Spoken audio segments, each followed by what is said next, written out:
What's up everybody, this is Mike with Streamline Canine, and in this video I'm going to show you how to maximize engagement using play.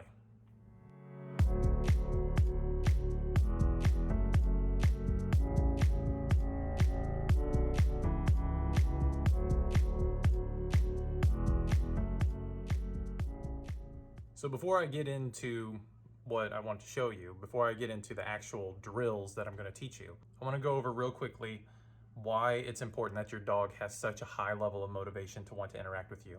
And really it comes down to what our goal is with them. And that goal is that we want the dog to pay attention to us and keep giving us their attention no matter where they are or what's going on around them. Well, the thing about dogs is that they naturally gravitate towards what they find most interesting. And every dog is going to be a little bit different in those regards.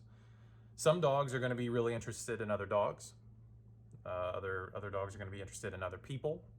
Some dogs may be interested in movement. So if you have people playing soccer in a field next to you, they might be really drawn to that.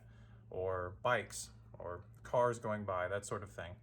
Every dog's different, and it can vary from fear to flat out aggression to just general interest in stimulation. So there's a broad spectrum. But my point in telling you this is that as soon as you step out into the real world, where there's a bunch of uncontrolled distractions, you are going to be competing for your dog's attention. And if you don't take the time to develop a high level of motivation in your dog to want to interact and engage with you, you are going to lose almost as soon as you step out into the real world.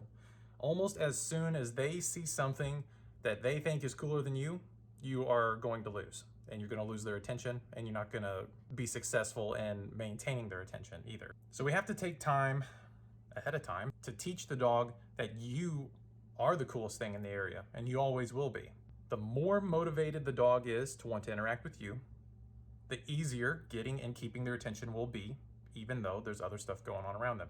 This is exactly what I plan to show you in this video, is how to take the engagement that we initiated, that we started in part 1, and build on it to create as much motivation and willingness from the dog to want to interact with you as possible, as much motivation as we can get out of the dog, so that whenever we do start moving towards uncontrolled distractions in the real world in part 3, I might separate into part 4, I don't really know yet, the likelihood of things going well will be much higher if the dog is really motivated to want to interact with you in the first place. If you have not seen part 1 of this engagement series, I highly recommend that you watch it. It'll make more sense, and also this part 2 builds directly off of part 1.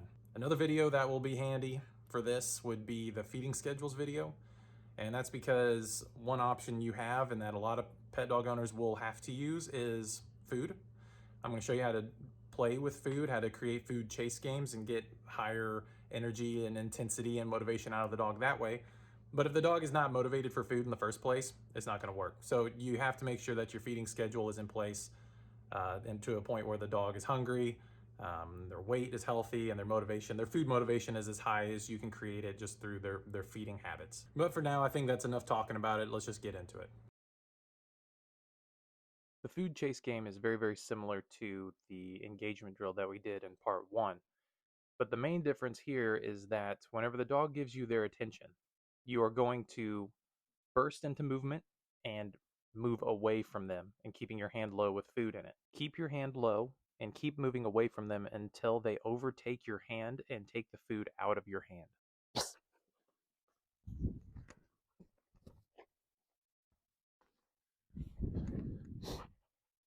Good. Yeah.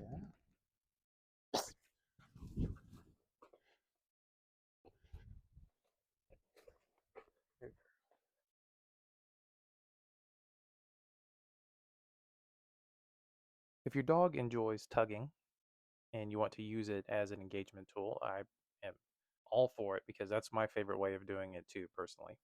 But the dog has to enjoy it first off in order for this to work, and tug is very genetic in my experience. They either enjoy it or they don't. So if you have a dog that does enjoy it, you can use the tug to build even more engagement. But in order to do it effectively, you're going to have to teach the dog a couple rules. And the first one you should teach is to bring the tug back to you whenever you release it to them. And this is because we want to teach the dog that tug is an interaction between you and them, that the tug toy itself has no meaning unless it involves you. So to teach the dog to bring the tug toy back to you, all you're going to do is release the tug toy randomly as you're playing tug with them and run away from them. And what should happen is the dog wants to close the distance to you and they'll shove that toy back into you. And when they do, you will mark them. I like to use my release marker, yes, and then grab the tug toy and start playing tug with them again. Many dogs, when you first start teaching this, will try to run off with the toy instead of bring it back to you. And in that case, I recommend getting a long line, which is what you see me demonstrating here with Nova, and do exactly what you're seeing in this video. If the dog tries to run away, grab that long line and kind of gradually reel them in towards you. You don't want to like yank them towards you. You just kind of want to guide them back into you. Yes. Good girl. So the second thing you're going to want to teach the dog before you start using tug as an engagement tool is to let go when you tell them to. And the process is pretty simple. All you're going to do is play tug with the dog like normal, and at some point in time, take all the tension out of the tug toy and wait for the dog to let go on their own. As soon as they let go, mark it with your release marker, and then move away from the dog and let them re-bite the tug toy. Do this over and over again until the behavior becomes predictable, and then at that point you can start adding in your command word. I like to use the word out, but you can use whatever command you want. Out. Yes.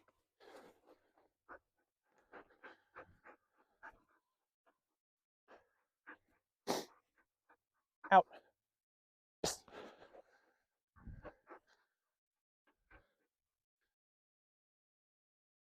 After the dog can bring the tug toy back to you consistently and they can out on command, now we can start using the tug as an engagement tool. And what you're going to do is hide the tug toy on your body somewhere, put it somewhere where they can't see it, and you're going to wait until the dog gives you their attention. And when they do, you're going to say your marker word and then just jump back, pop out that toy, and start playing. Repeat this process over and over and over again until the dog is just constantly staring at you, waiting for you to pop that toy out and start playing with them. Yes.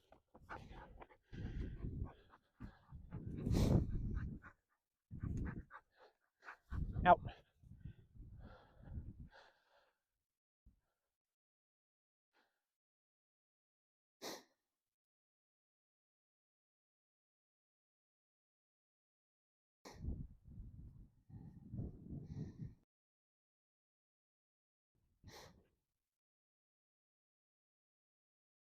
Hey, what you do? Yes. Here. Another option is to teach the dog to fetch, and then use that to build and create even more engagement. To do this, simply get two of the same exact toy, toss one of those toys. When the dog goes and gets that toy, you turn around and act like it's no big deal. You start playing with the next toy. When the dog comes over to see what you're up to, see what you got there, and they spit out that toy, the moment they spit it out, you mark it and you toss the other one. Pick up the one they dropped, and repeat this over and over and over again. Do this until you can tell that the dog understands that they're supposed to bring the toy back to you to get you to throw the other one. At that point, you can remove the second toy and just start playing fetch with one toy. In this example here, I'm using two Chuck It balls.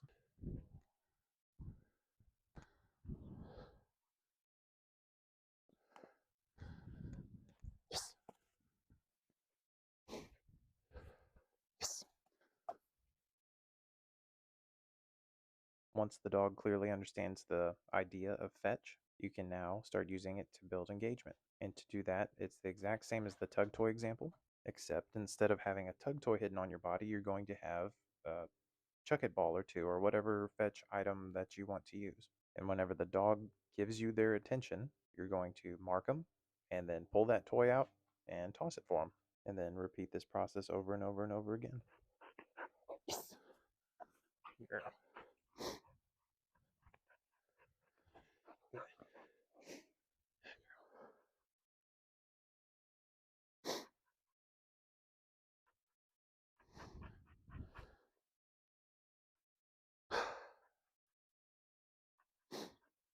Good.